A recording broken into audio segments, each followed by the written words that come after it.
Live from downtown Detroit, home of WDIV and Click on Detroit, Local 4 News at noon starts now. Today, Governor Whitmer is set to update the state on where we stand in the fight against coronavirus. And we're getting a new warning from the CDC on how long the pandemic might last. Plus, promising news in the development of a coronavirus vaccine. Find out why researchers are optimistic after completing its first trials. But first, we do want to get a check on the forecast on this beautiful Wednesday afternoon. The local forecasters are tracking the return of a heat wave across Metro Detroit. That story tops our news here at noon. Thanks for joining us. I'm Evrod Cassimy, and that's Brandon Rue. Let's get right on over to him, checking our warmer temperatures for today. They're back. This is a bit of an appetizer. We get a brief break tomorrow. We'll explain why, but a serious heat wave, especially for the weekend. But it all does get going today. From Detroit to Howell to Port Huron, Monroe, 83, 82. Lower 80s as we speak. The heat index is only a degree or 3 warmer, so the heat and humidity both up a little bit today. Feels a little bit warmer than the actual air temperature, and we're going to be flirting with 90 degrees, probably feeling more like 92, 93. Just a little bit of cloud cover during the day, not much of a problem, but we mentioned the brief relief coming our way. We have a cool front not too far up into portions of Wisconsin, the UP, and it will bring some wet weather.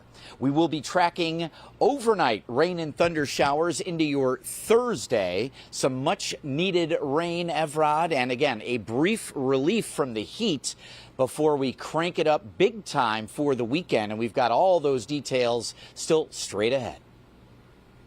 All righty, Brandon, we'll see you in just a little bit. But right now, we want to get you updated on the latest on the coronavirus this afternoon. Governor Whitmer will be updating the state's response to COVID-19. And you can watch that at 3 o'clock right here on Local 4 and on clickondetroit.com. But the update comes as the state reports 584 new COVID-19 cases and 6 more lives lost over the past 24 hours. The governor has the state of emergency declaration now through August 11th. It was supposed to expire tomorrow.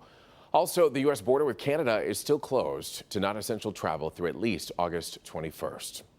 Meanwhile, today, Wayne State University will announce their plans for the fall semester. They're one of the last few universities to make an announcement as the coronavirus is still a threat. Now, we do know there will be a combination of in-person and online learning. But there is some good news in the search for a coronavirus vaccine. The biotech company Moderna says that its vaccine is working, and the company is now preparing for the next phase of trials. NBC's Gabe Gutierrez has more.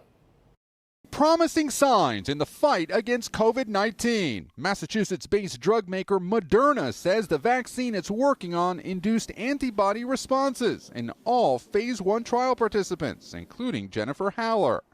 I'm very encouraged by these results. I think it shows that they're on the right track with this vaccine. And also really exciting that there are many other vaccine trials going on right now all across the world.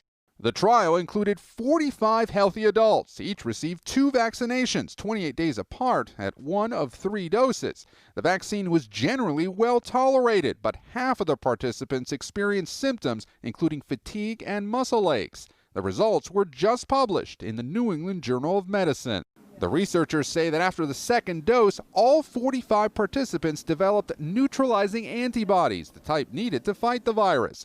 According to the study, the antibodies were at levels up to 4 times the amount found in patients who have recovered from COVID-19. Our vaccine generates neutralizing antibodies to levels that seem to be higher than what you get with a typical infection. And that's important because even if immunity wanes over time, the higher you start, the longer the runway until it wanes. But Dr. Anthony Fauci tempered expectations on Tuesday at a virtual forum hosted by Georgetown University. No vaccine is going to be 100% protective. What we hope is that with a combination of people having already been exposed and a vaccine that's anywhere from 70, 75% effective, that there will be enough herd immunity, that there will be a time when you and I don't have to worry about getting infected with this awful virus. For now, Moderna is aiming to enroll 30,000 adults in its phase 3 trial, set to begin later this month. Moderna is not without its critics. Some scientists had previously said that the fast-track nature of all this essentially amounted to science by press release. But now that these early results have been published in a peer-reviewed medical journal, they are certainly getting a lot of attention. Gabe Gutierrez, NBC News, New York. In the meantime, the head of the CDC warns this fall and winter could be rough as the coronavirus hits flu season. But we've learned overnight that soon the agency's experts won't be in charge of tracking those numbers. Tracy Potts is in Washington with the very latest. President Trump heads to Georgia today, home base of the CDC, to talk about infrastructure, but he's also defending why he wants to send kids back to class in the middle of this pandemic. President Trump lands in Georgia today, one of 22 states setting records for new coronavirus cases. Atlanta is starting school online, despite his insistence that kids go back to class. It is a balancing act, but that we have to open our schools. Well, I also say a decision like that is politics, because we're starting to do very well in the polls. Internal documents obtained by NBC show the government's stockpile of personal protective equipment is critically low. And new overnight, the CDC will no longer control coronavirus numbers. The Trump administration is asking hospitals to bypass the agency and send daily reports directly to a new system set up by the administration. Unemployment's expiring. The last checks will be going out the last week in July.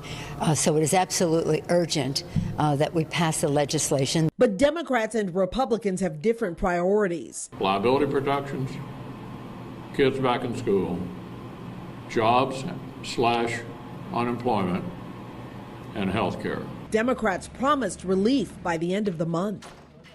Speaker Pelosi says if they can't get it done by the end of the month, lawmakers need to skip their summer break next month and keep working to get those checks rolling. Tracy Potts, NBC News. Tracy, thank you. Here at home now for a third day, protesters met at the Detroit Public Schools Community District bus garage. The protests at Greenfield and Tireman were organized by the group called By Any Means Necessary, or BAM for short. Protesters say in-person summer classes should be canceled because they believe they put students' lives at risk during the pandemic. School officials say that students can take summer classes remotely, and teaching in person is voluntary for the teachers. Sentencing is delayed for a former Michigan State gymnastics coach charged in connection to the Larry Nassar scandal. Sentencing for 65-year-old Kathy Clagues will be rescheduled because of a water main break at the courthouse. It was in February a jury found Clagues guilty of a felony and a misdemeanor for denying that she knew about Nassar's abuse of athletes before the scandal went public. A new sentencing date has not been set just yet.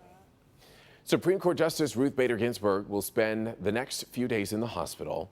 She's being treated for a possible infection. The 87-year-old was hospitalized on Monday after experiencing fever and chills. She then underwent an endoscopic procedure at Johns Hopkins Hospital to clean out a bile duct stent that was placed last August. Ginsburg was hospitalized, you might remember, earlier this year because of an infection that was caused by a gallstone. And we have a reminder for anybody who hasn't filed their taxes just yet. Today is tax day. As you know, the deadline was moved to July 15th due to the coronavirus pandemic.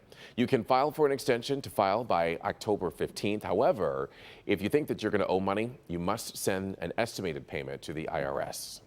All right, so to come here on Local 4 News at noon, a major Disney theme park reopens overseas despite the surge in coronavirus cases. We'll tell you what's being done to keep park goers safe. But first, the spike in coronavirus cases has Hong Kong pumping the brakes on its reopening plan.